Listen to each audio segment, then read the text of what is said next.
The boy is a gold digger, she insisted. We were different, Pius. We built all that we have now together from scratch. He's just a broke artist looking for someone to live on. Chief looked at his wife, a deep frown forming on his face. When did you become like this, Mimi?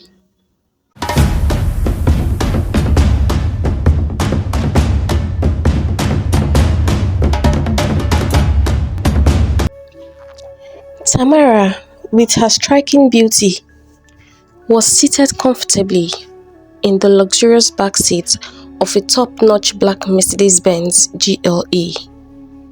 Her eyes wandered across the lively city of Lagos, a place pulsing with energy and life.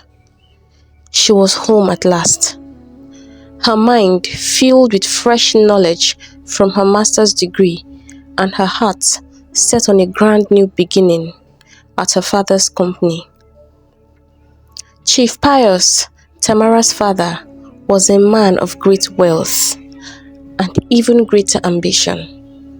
He had built his construction business from the ground up, pouring his sweat and dreams into it. Over the years, his relentless efforts paid off, and now his company stood tall as one of the leading construction companies in the nation. Life, however, had its twists.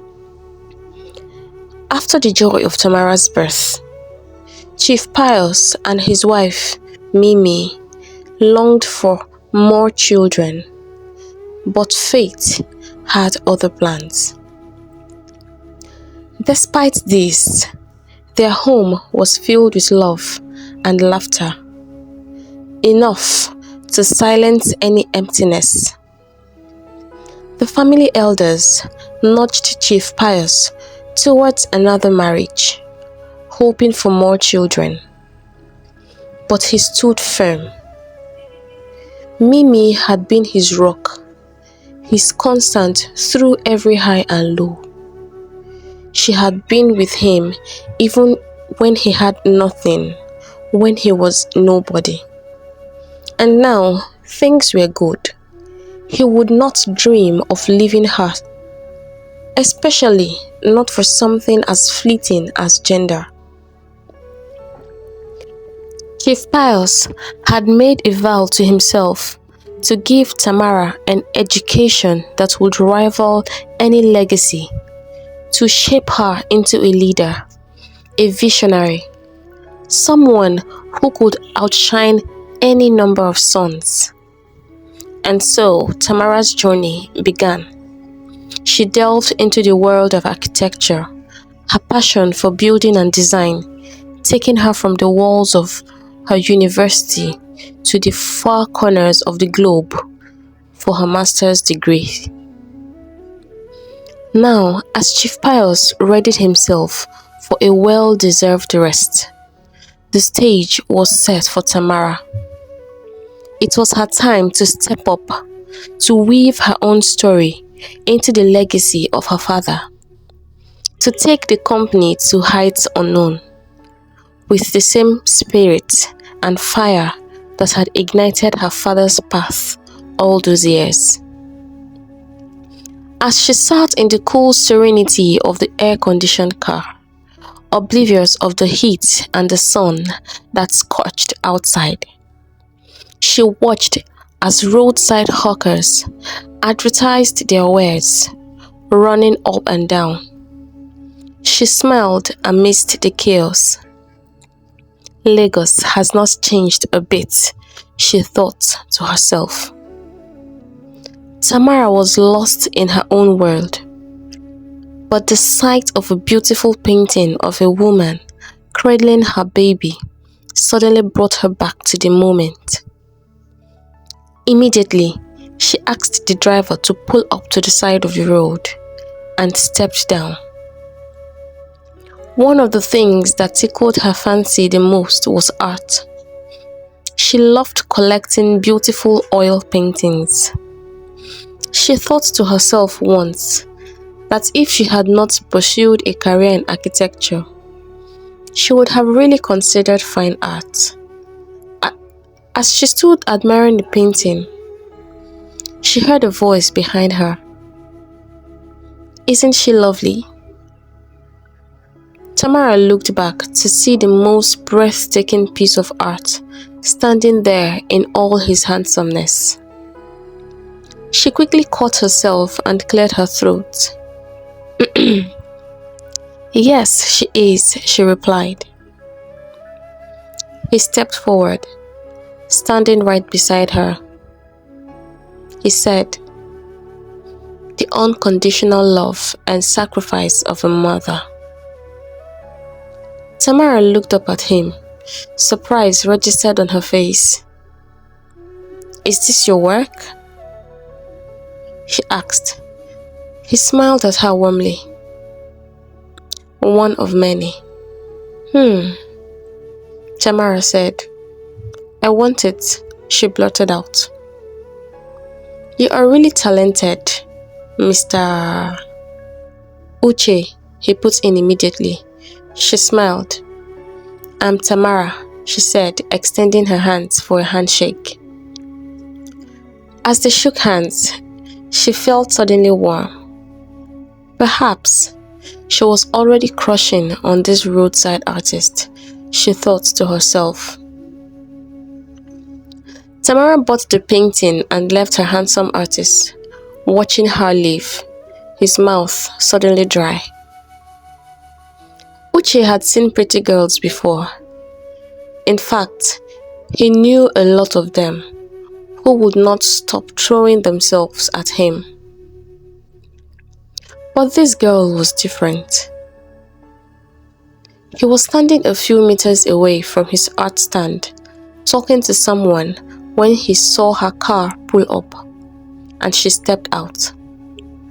Judging by the way she looked and spoke, she had to be really rich.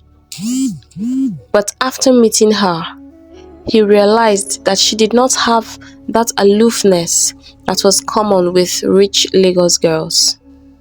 She was humble and very soft-spoken, and she smelled like an angel. I should have asked for her phone number, he thought to himself, then burst into laughter. He decided to have been a wrong move. Girls like that cannot be associated with guys like him.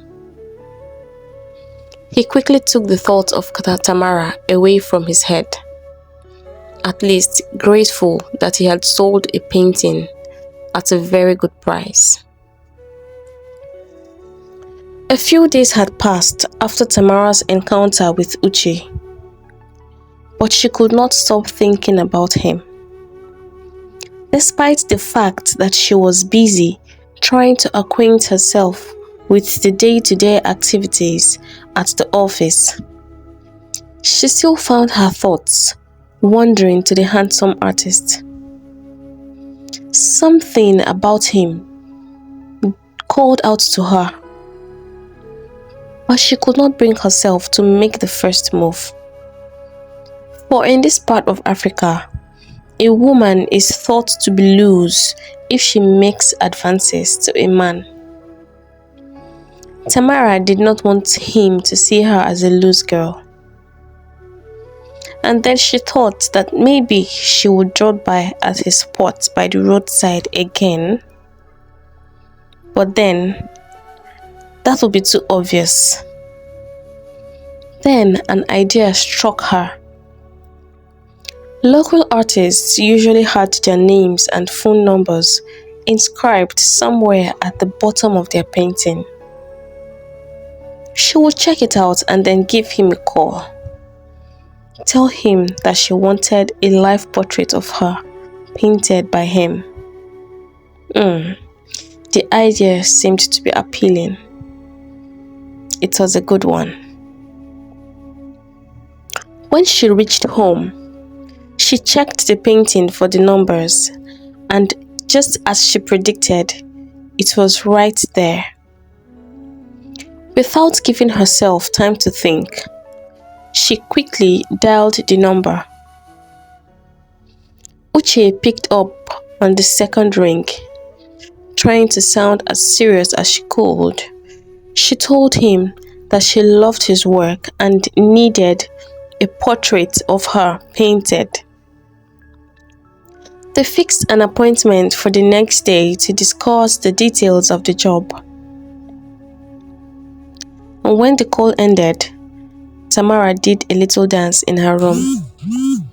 She had no idea what she was doing, but she was definitely going to follow her heart, regardless of what the society was going to say about it. So, with a satisfied smile on her face, she set out to pick a nice dress for the meeting. When Uche got to the restaurant where they were supposed to meet, he suddenly started feeling jittery. He was usually composed when dealing with the opposite gender, but this time was different. He tried to remind himself that this was a business meeting, not a date, and comported himself. But as soon as he saw Tamara smiling and waving at him from where she sat, his heart dropped to his stomach. Damn, he thought to himself.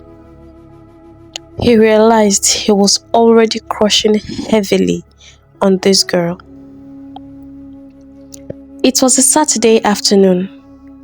Tamara was off work, so she had the day all to herself to do as she wished. And she wished to spend the afternoon talking to this handsome man sitting in front of her. What was supposed to be a short business meeting turned into a date. In fact, they sat there for hours, talking about each other and laughing happily, and had still not talked about what actually brought them there. After 3 hours of talking over the food and drinks they had ordered, they already felt like they had known each other for a long time. They talked about their childhood, education, family. She felt a little sad for him. Her childhood had been very easy, but it was not so for him. He did not grow up to know his father, so he was raised by his mother.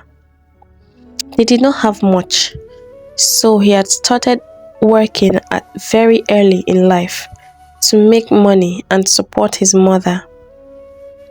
He discovered his talent for drawing, and that was how he started painting and selling. He could not go to the university, so after he finished his secondary school education, he got a spot by the road, paid for it, and started advertising his paintings. Tamara was deeply touched by his story. He was just a young man working so hard to survive, and he was doing a good job of it. It started to get dark. Tamara checked her watch. It was almost 7 p.m. They had talked for 5 whole hours, but it just felt like they had just started talking. It was already time for the evening rush. The restaurant would need their space, so they had to leave. She made to pay for their meal, but Uche insisted on paying, so she let him pay, smiling in her head. He escorted her to her car and they stood there for another hour, talking. Suddenly, she looked at him with a smile on her face. "Can I ask you something?" she said. "Sure," he replied. "Why did you insist on paying for our food? I invited you here." He smiled. flashing the most beautiful set of teeth she had seen. Tamara, you and I know what happened there was not a business meeting. You cannot deny that there's something building between us. Yes, you invited me here, but we have not even talked about the portrait you wanted, he said, laughing out loud. I have no idea where this is leading to or what we are doing, but I like it, and I enjoyed every minute we spent talking to each other. She was smiling when he finished talking. Me too, she said. I also enjoyed our time together. And about the painting, I did not really want one. I just wanted a chance to talk to you again. And lucky me, you were interested too. His eyes were wide open. Are you serious, Tamara? He said, laughing. I mean, that's hard to believe. She looked at him. Why is that hard to believe? She asked. He looked at her, suddenly becoming serious. Look at you, Tamara. You are obviously rich. What should you be doing with a guy like me? She smiled. I have no idea. But we can wait and see. She gave him a warm hug. Good night, Uche, she said, got into her car and drove off, leaving a dazed man standing in the parking lot. He smiled when he came to himself. This girl was something else. Their meeting that day was the start of something new. They spent hours talking on the phone, had lunch together every now and then. She even visited his studio and was wowed by his work. He was really talented. He allowed her look at everything except for one that he covered with a white cloth. She had no idea why he was hiding it, but she was not going to push it. Maybe it was private, and everyone needed their privacy respected. As the days went by, their love for each other grew stronger. But Tamara's mother disapproved of him, insisting that he was below their class. I know men like him, she said to her daughter one day. They are with you for your money.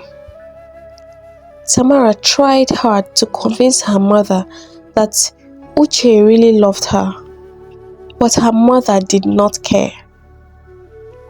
Chief had no problem with the young man. He had invited Uchi on one occasion and they had had a long talk over drinks. And he liked the boy. The young man reminded him of his younger self. He was ambitious, just like him. Chief could not understand why his wife was being so difficult with the boy. The children were in love, just as they were when they were young. He had tried to explain to her severally, but she had her mind made up. The boy is a gold digger, she insisted. We were different, Pius. We built all that we have now together from scratch. He's just a broke artist looking for someone to live on. Chief looked at his wife, a deep frown forming on his face. When did you become like this, Mimi? You should give that boy a chance. Your daughter loves him. Don't lose your only child because of your stubbornness. That girl is as stubborn as you are and as determined as I am. She would be with that man regardless of what you think. This whole thing would only spoil your relationship with her. Mimi thought about what Chief said and realized he was right. But she would prove to all of them that the boy just wanted money. She invited Uche one day and gave him a signed blank check. "Write how much you need and leave my daughter alone," she said scornfully. Uche looked at her, shook his head. "I knew you did not like me, Mrs. Chuku, but I had no idea you thought this lowly of me. I don't need your family's money. I love Tamara with all of my heart. But the problem with you rich people is that you always think everyone wants to take your money. I'm sorry, I don't mean to be rude, but you need to get reoriented," he said, hurt in his voice. Leaving Mimi speechless, he stood up and walked out with a broken heart and eyes shimmering with tears he was desperately holding back. He loved Tamara deeply, but he refused to be insulted this way. It was time he told himself the truth. The rich and the poor were a million miles apart. Although it would be tough for the both of them, but it was best that they went their separate ways. If you enjoyed this video, please give this video a thumbs up, drop a comment, and subscribe. Thank you. Bye.